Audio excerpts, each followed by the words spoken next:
और चंदा सुरूजा ए चंदा सुरूजा मोरे भाई हो बादारी लागे पाही हो बादारी लागे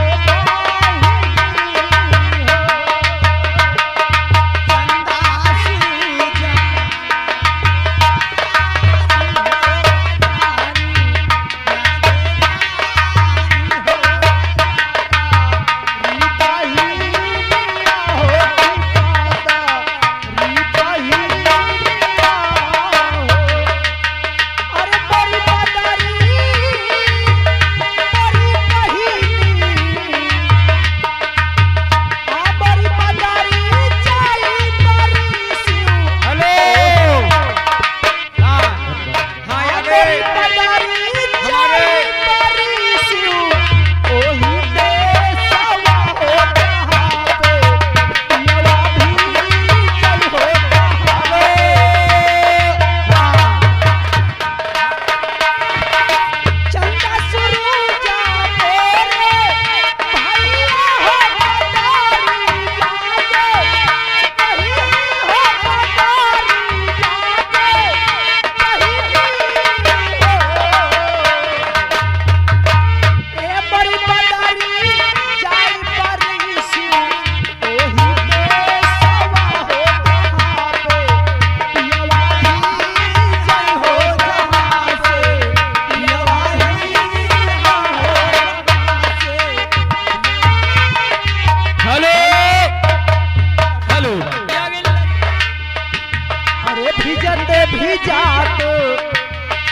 भिजात पियवाया नहीं हो केवड़िया हमारी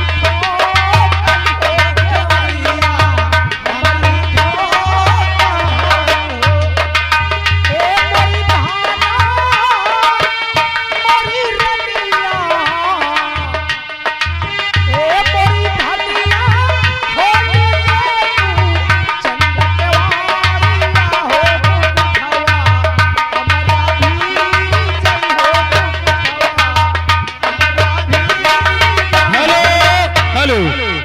श्रीमान मुस्लिम मास्टर की तरफ से 10 रुपए का नौछार आ रहा है। उनकी भरपाई से 1 महीने से 9 महीने तक वाला सोहर सुना दो।